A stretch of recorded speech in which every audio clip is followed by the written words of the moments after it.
जय हिंद दोस्तों, स्वागत है आपका हमारे YouTube चैनल न्यू सरकारी जॉब्स में। तो आज की वीडियो में हम बात करेंगे जो ITBP की ओर से नई भर्ती आ रही है, इसकी वैकेंसी की डिटेल्स के बारे में कि इस भर्ती में आपको कौन कौन सी पोस्ट्स देखने के लिए मिलेगी एंड टोटल आपको कितनी वैकेंसी मिलेगी इस भर्ती में। जो ITBP की ओर से एडवर्टाइजमेंट की गई है इस भर्ती के लिए मंथली सैलरी के बारे में अगर हम बात करें तो काफ़ी अच्छी सैलरी, लगभग 81,000 के करीब आपको मंथली सैलरी दी जाएगी इस जॉब में। अगर आपका इस भर्ती में सिलेक्शन हो जाता है तो ये जो भर्ती आ रही है ऑल इंडिया के लिए सीधी भर्ती आ रही है। चाहे आप भारत के किसी भी राज्य से बिलोंग करते हैं, इंडिया की किसी भी स्टेट में आप रहते हैं, आप इस भर्ती में अपना एप्लीकेशन फॉर्म फिल कर सकते हैं। एप्लीकेशन फॉर्म को फिल करने के लिए जो आपके पास एजुकेशन क्वालिफिकेशन होनी चाहिए वो होनी चाहिए कम से कम 10वीं या फिर 12वीं पास की मार्कशीट। तो अगर आपके पास 10वीं या फिर 12वीं पास की मार्कशीट है तो ये वीडियो आपके लिए काफ़ी इंपॉर्टेंट हो सकती है। आप इस भर्ती में अपना एप्लीकेशन फॉर्म फिल कर सकते हैं, इस भर्ती के लिए अप्लाई कर सकते हैं। इन सब चीज़ों के बारे में डिटेल में हम इस वीडियो में बात करेंगे। लेकिन ये बताने से पहले अगर आप हमारे चैनल पे नए आए हैं तो प्लीज़ सब्सक्राइब कर लीजिए हमारे यूट्यूब चैनल न्यू सरकारी जॉब्स को, जॉब्स के लेटेस्ट अपडेट सबसे पहले पाने के लिए। तो दोस्तों सबसे पहले हम बात कर लेते हैं जो ITBP की ओर से नई भर्ती आ रही है इसकी वैकेंसी की डिटेल्स के बारे में कि इस भर्ती में आपको कौन कौन सी पोस्ट्स देखने के लिए मिलेगी एंड टोटल आपको कितनी वैकेंसी मिलेगी इस भर्ती में। जो ITBP की ओर से एडवर्टाइजमेंट की गई है इस भर्ती के लिए तो इसमें आपको ITBP हेड कांस्टेबल की टोटल 511 वैकेंसी देखने के लिए मिलेगी जो ITBP की ओर से निकाली गई है इस भर्ती के लिए। इसके बाद हम बात कर लेते हैं मंथली सैलरी के बारे में कि अगर आपका इस भर्ती में सिलेक्शन हो जाता है तो जो मंथली सैलरी आपको दी जाएगी इस जॉब में वो कितनी दी जाएगी। तो जो मंथली सैलरी आपको मिलेगी इस जॉब में वो मिलेगी 25,500 से लेकर 81,100 तक आपको मंथली सैलरी दी जाएगी इस जॉब में। काफ़ी अच्छी सैलरी आपको दी जाएगी इस जॉब में अगर आपका इस भर्ती में सिलेक्शन हो जाता है। तो इसके बाद हम बात कर लेते हैं एज लिमिट क्राइटेरिया के बारे में कि अगर आप इस भर्ती में अपना एप्लीकेशन फॉर्म फिल करना चाहते हैं देन आपकी मिनिमम एंड मैक्सिमम एज कितनी होनी चाहिए इस भर्ती के एप्लीकेशन फॉर्म को फिल करने के लिए। तो मिनिमम एज के बारे में अगर हम बात करें तो वो होनी चाहिए कम से कम 18 साल और मैक्सिमम एज के बारे में अगर हम बात करें तो वो होनी चाहिए 25 साल। वहीं पे कुछ कैंडिडेट्स के लिए जहां पे छूट भी रखी गई है, जैसा कि जो कैंडिडेट SC या ST से बिलोंग करते हैं उनके लिए 5 साल की छूट है, वो 30 साल तक इस भर्ती में अप्लाई कर पाएंगे। वही जो कैंडिडेट OBC से बिलोंग करते हैं उनके लिए 3 साल की छूट है, वो 28 साल तक इस भर्ती में अप्लाई कर पाएंगे। तो ये बात होगी एज लिमिट क्राइटेरिया के बारे में कि आपकी मिनिमम एंड मैक्सिमम एज कितनी होनी चाहिए इस भर्ती के एप्लीकेशन फॉर्म को फिल करने के लिए। इसके बाद दोस्तों अगर हम बात करें कि अगर आपने हमारा जॉब्स के लेटर टेलीग्राम ग्रुप ज्वाइन किया तो जॉब्स के लेटर लेटेस्ट अपडेट सबसे पहले पाने के लिए आप हमारे टेलीग्राम चैनल को भी ज्वाइन कर सकते हैं। टेलीग्राम चैनल का लिंक आपको डिस्क्रिप्शन में मिल जाएगा। इसके बाद हम बात कर लेते हैं एजुकेशन क्वालिफिकेशन के बारे में कि अगर आप इस भर्ती में अपना एप्लीकेशन फॉर्म फिल करना चाहते हैं देन आपके पास कौन कौन से एजुकेशन सर्टिफिकेट होने चाहिए इस भर्ती के एप्लीकेशन फॉर्म को फिल करने के लिए। तो एजुकेशन क्वालिफिकेशन के बारे में अगर हम बात करें तो इसमें आपके पास कम से कम 10वीं या फिर 12वीं पास की मार्कशीट होनी चाहिए।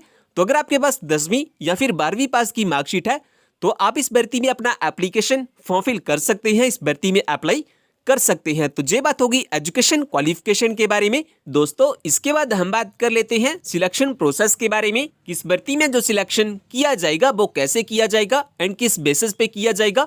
तो स्टेज 1 में आपका रिटन एग्जाम होगा और अगर आप रिटन एग्जाम को क्वालिफाई कर लेते हैं उसके बाद आपका फिजिकल टेस्ट में physical efficiency and physical standard test किया जाएगा जिसमें आपका हाइट टेस्ट होगा, वेट टेस्ट होगा एंड रनिंग टेस्ट करवाया जाएगा।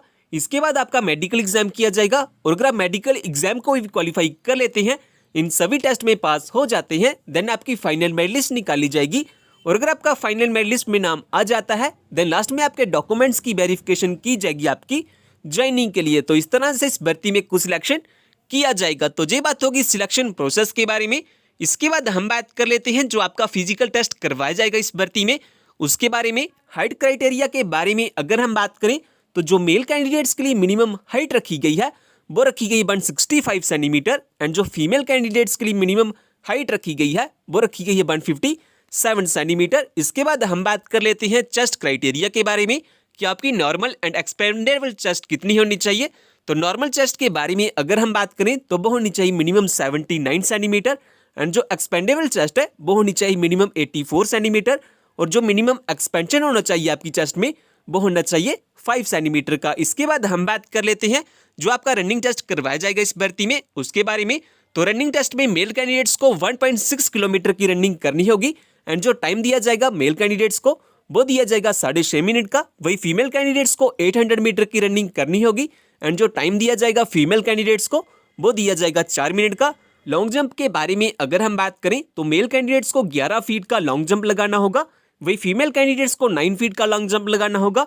इसके बाद हाई जंप के बारे में अगर हम बात करें तो मेल कैंडिडेट्स को 3 फीट 2 इंचेस का हाई जंप लगाना होगा, एंड वही फीमेल कैंडिडेट्स को ओनली 3 फीट का हाई जंप लगाना होगा। तो ये बात होगी जो आपका फिजिकल एफिशिएंसी टेस्ट करवाया जाएगा इस भर्ती में उसके बारे में। और फ्रेंड्स, अगर आपने जो हमारा टेलीग्राम चैनल है वो ज्वाइन नहीं किया हुआ तो आप हमारे टेलीग्राम चैनल को भी ज्वाइन कर सकते हैं। इस टेलीग्राम चैनल को ज्वाइन करने का फायदा आपको ये होगा कि जो भी जॉब की न्यू नोटिफिकेशन आएगी उसकी लेटेस्ट अपडेट आपको सबसे पहले इसी चैनल पे मिल जाती है। सो जल्दी से ज्वाइन कर लीजिए हमारे टेलीग्राम चैनल को, लिंक आपको डिस्क्रिप्शन में मिल जाएगा। तो दोस्तों इसके बाद अगर हम बात करें कि अगर आप एलिजिबल हैं और अप्लाई करना चाहते हैं इस भर्ती में, देन आपके पास कौन कौन से डॉक्यूमेंट होना सबसे जरूरी है। तो सबसे पहले तो आपके पास अपना date of birth proof certificate होना चाहिए। इसके बाद एजुकेशन सर्टिफिकेट में आपके पास कम से कम 10वीं एंड 12वीं पास की मार्कशीट होनी चाहिए। आपके पास अपना email ID and phone number भी होना चाहिए। इसके अलावा अगर आपके पास कोई अदर क्वालिफिकेशन या एक्सपीरियंस है अब वो भी अप्लाई कर सकते हैं एप्लीकेशन फॉर्म के साथ। इन सभी डॉक्यूमेंट्स के साथ साथ आपके पास अपना आधार कार्ड या फिर पैन कार्ड होना चाहिए एज आइडेंटिटी प्रूफ। और अगर आप SC ST या OBC से बिलोंग करते हैं देन आपके पास अपना कास्ट सर्टिफिकेट भी होना चाहिए, एंड साथ ही में आपके पास अपने 4 पासपोर्ट साइज फोटोग्राफ भी होने चाहिए लाइट कलर बैकग्राउंड में। तो अगर आपके पास ये सभी डॉक्यूमेंट्स हैं तो आप सक्सेसफुली अप्लाई कर सकते हैं इस भर्ती के लिए। इसके बाद अगर हम बात करें एप्लीकेशन फॉर्म की फीस के बारे में कि अगर आप इस भर्ती में अपना एप्लीकेशन फॉर्म फिल करना चाहते हैं देन आपकी जो एप्लीकेशन फॉर्म की फीस लगेगी वो कितनी लगेगी। तो इस भर्ती के लिए जो अप्लाई मोड रहेगा वो रहेगा ऑनलाइन। आपके ऑनलाइन एप्लीकेशन फॉर्म फिल किए जाएंगे। आप लास्ट डेट से पहले अपना जो ऑनलाइन एप्लीकेशन फॉर्म है वो फिल कर सकते हैं। और अगर आप जनरल OBC या EWS से बिलोंग करते हैं देन आपकी जो एप्लीकेशन फ़ी लगेगी एप्लीकेशन फॉर्म को फिल करने के लिए वो लगेगी 100 रुपये। वही अगर आप SC ST या फीमेल कैंडिडेट्स हैं देन आपकी यहाँ पे कोई भी एप्लीकेशन फ़ी नहीं लगेगी एप्लीकेशन फॉर्म को फिल करने के लिए। तो ये बात होगी एप्लीकेशन फॉर्म की फ़ीस के बारे में। इसके बाद लास्ट में अगर हम बात करें कि अगर आप इस भर्ती के बारे में ज़्यादा जानना चाहते हैं, जैसा कि इस भर्ती का ऑफिशियल नोटिफिकेशन पढ़ना चाहते हैं, इस भर्ती में अप्लाई करना चाहते हैं, इस भर्ती का एप्लीकेशन फॉर्म फिल करना चाहते हैं, या फिर हमारा जॉब्स के रिलेटेड टेलीग्राम ग्रुप ज्वाइन करना चाहते हैं तो इन सभी के लिंक आपको हमारी वेबसाइट पे मिल जाएंगे। वेबसाइट का लिंक मैं डिस्क्रिप्शन में दिया हुआ है, आप वहां से के सब चेकआउट कर सकते हैं इस भर्ती के बारे में। तो दोस्तों ये थी आज की वीडियो, और अगर वीडियो अच्छी लगे तो लाइक कीजिए और सब्सक्राइब कीजिए हमारे यूट्यूब चैनल न्यू सरकारी जॉब्स को, जॉब्स के रिलेटेड लेटेस्ट अपडेट सबसे पहले पाने के लिए।